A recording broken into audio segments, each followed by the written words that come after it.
मुख्यमंत्री फडणवीस यांनी भीमाशंकरमध्ये गौप्यस्फोट केलाय। ठाकरेंच्या शिवसेनेचे पुणे जिल्ह्यातले एकमेव आमदार बाबाजी काळे यांच्यासोबत फोटो काढण्याचा आग्रह वळसे पाटील यांनी धरला असताना फडणवीसांनी केलेल्या एका सूचक वक्तव्यामुळे राजकीय वर्तुळात चर्चांना उधाण आलंय। फोटोची गरज नाही, बाबाजींना आम्ही एक प्रपोजल दिल्याचं फडणवीसांनी म्हटलंय। त्यामुळे फडणवीसांनी नेमकं कोणतं प्रपोजल दिलंय याची चर्चा सध्या सुरू आहे। आम्ही बाबाजीला एक प्रपोजल दिलं।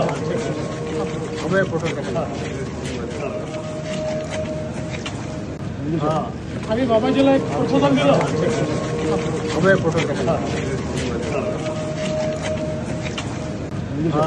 आम्ही बाबाजीला एक प्रपोजल दिलं।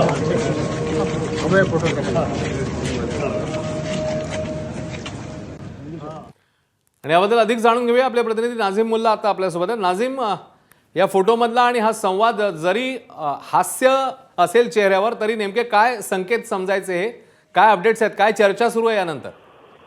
अश्विन, खरं तर गेले अनेक दिवस आपण बघतोय की महाविकास आघाडीतले आमदार जे आहेत त्यांना महायुतीतले इतर घटक सगळे पक्ष जे आहेत ते आपल्याकडे खेचण्याचा प्रयत्न करत असतात आणि अशाच अनुषंगाने आज भीमाशंकर मंदिरातलं जे कामकाज सुरू आहे त्याची पाहणी करायला जेव्हा देवेंद्र फडणवीस स्वतः आले त्यावेळेला एक फोटो काढण्याच्या निमित्तानं दिलीप वळसे पाटील असतील, महेश लांडगे तिथं उपस्थित आहेत आणि बाबाजी काळे जे उद्धव ठाकरेंच्या शिवसेनेचे खेड विधानसभेचे आमदार आहेत आणि त्यांनी फोटोसाठी एक आग्रह धरला आणि त्यावेळेला म्हटलं की फोटोऐवजी मी एक जो प्रपोजल दिलेला आहे, प्रपोजल ते बोलले परंतु कुठल्या अर्थानं बोललेत हा खरा प्रश्न आहे की प्रपोजल असं तर नाहीये ना की त्यांनी उद्धव बाळासाहेब ठाकरेची शिवसेना सोडून महायुतीतल्या एखाद्या घटक पक्षात यावं। या अनुषंगाने आता चर्चा जी आहे ते सर्वत्र रंगलेले आहेत। खरं तर ते प्रपोजल दिलंय असं म्हटलं आणि वळसे पाटलांच्या लक्षात आले की समोर मोबाईल कॅमेरे ऑन आहेत, त्यांनी तातडीनं सांगितलं की फोटोसाठी पोहोच द्या। त्याच्यामुळे पुढचा संवाद जो आहे तो त्या ठिकाणी टळला, परंतु या निमित्तानं खेड विधानसभेमध्ये